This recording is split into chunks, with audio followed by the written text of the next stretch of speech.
Hi అండి, అందరికీ నమస్కారం. కాంట్రాక్ట్ అవుట్సోర్సింగ్ ఉద్యోగులకు సంబంధించి ఒక ముఖ్య అప్డేట్ అయితే రావడం జరిగింది. వైద్య ఆరోగ్య శాఖలో పనిచేస్తున్న కాంట్రాక్ట్ అవుట్సోర్సింగ్ ఉద్యోగుల కార్మికుల వేతనాలు వెంటనే చెల్లించాలని కోరుతూ ఆలేరు పట్టణంలో బుధవారం ప్రభుత్వ ఆసుపత్రి వద్ద అవుట్సోర్సింగ్ ఉద్యోగులు కార్మికులు నిరసన తెలియజేశారు. తమ సమస్యలు పరిష్కరించాలని కోరుచూ ప్రభుత్వ ఆసుపత్రి సూపరింటెండెంట్ డాక్టర్ స్వప్న రాథోడ్కు వినతి పత్రం అందజేశారు.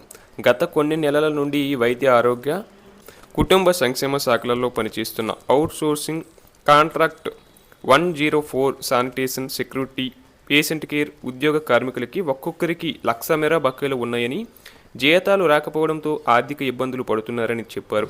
కుటుంబ ఖర్చులు భారంతో కష్టంగా మారిందని, వెంటనే సమస్యలు పరిష్కరించేలా చర్యలు తీసుకోవాలని వినతిలో పేర్కొన్నారు. ఈ కార్యక్రమంలో కాంట్రాక్ట్ అవుట్సోర్సింగ్ ఉద్యోగులు, కార్మికులు, శానిటేషన్ 104 కేర్ సిబ్బంది అధిక సంఖ్యలో పాల్గొన్నారు.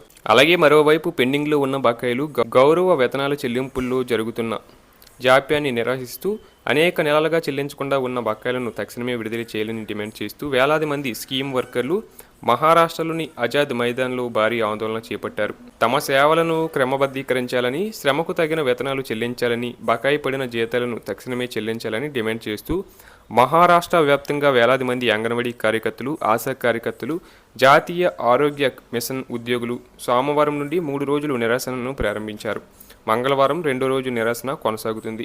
Centre of Indian trade unions ఆధ్వర్యంలో ఈ ఆందోళన సమీకృత శిశు అభివృద్ధి సేవలు, NHM, PM పోషణ్ కార్యక్రమంతో సహా ప్రభుత్వ సంక్షేమ పథకాలకు సంబంధించి దాదాపు 8,000 మంది కార్మికులు పాల్గొన్నారు.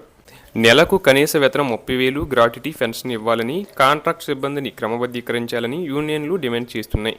దశాబ్దానికి పైగా కాంట్రాక్ట్ పద్ధతిలో పనిచేస్తున్న వైద్యులు, నర్సులు, అత్యవసర వైద్య సిబ్బందిని శాశ్వత ఉద్యోగులుగా మార్చాలని NHM ఉద్యోగులు డిమాండ్ చేశారు.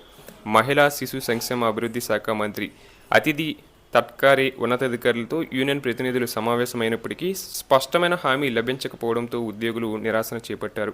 గ్రాట్యుటీ ఇవ్వడానికి, అంగన్వాడీ కేంద్రాల్లో ఇంటర్నెట్ సౌకర్యాలు వంటి కొన్ని డిమాండ్లకు ప్రభుత్వం అంగీకరించినప్పటికీ క్రమబద్ధీకరణ లేదా వేతన సవరణపై ఎలాంటి హామీ ఇవ్వలేదని యూనియన్లు తెలిపారు.